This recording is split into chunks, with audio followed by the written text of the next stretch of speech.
This video will explain how to use the Atomsphere API to query scheduled processes. We will begin by opening a new process build canvas.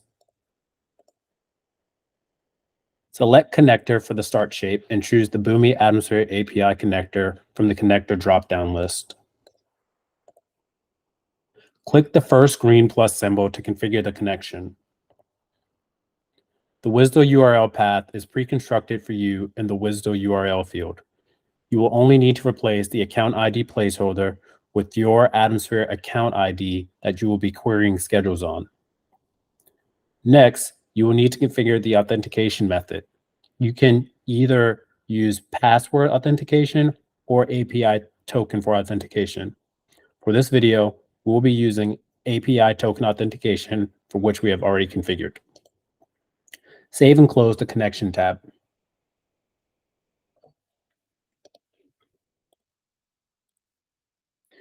For action, select Query.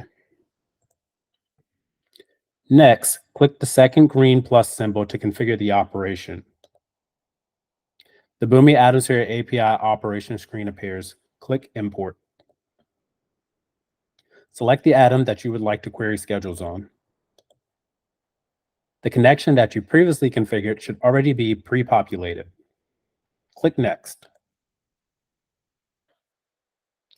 Here, we will select the object type that we want to query on, which is process schedules. Click Next. Here, the wizard will present recommended filters. Select the Atom ID equals filter. We will complete the configuration of this filter later. Click Finish.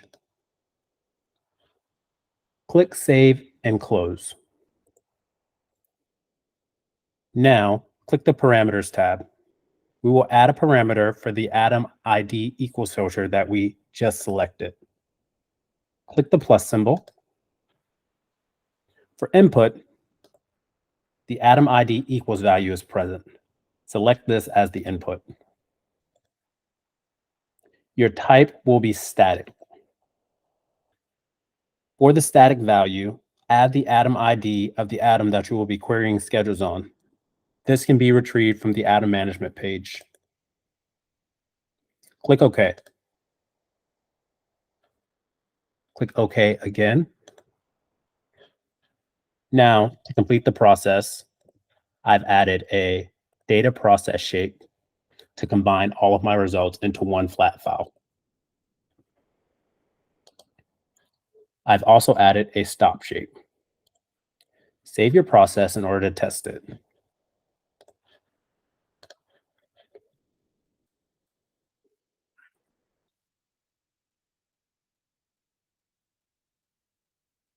When executed, the process will return a flat file which contains a line for each scheduled process on the atom that we filtered on.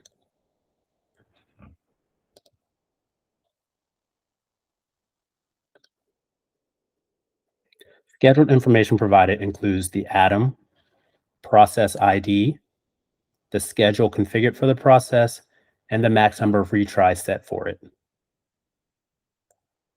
This concludes our video on how to use the Atomsphere API to query scheduled processes.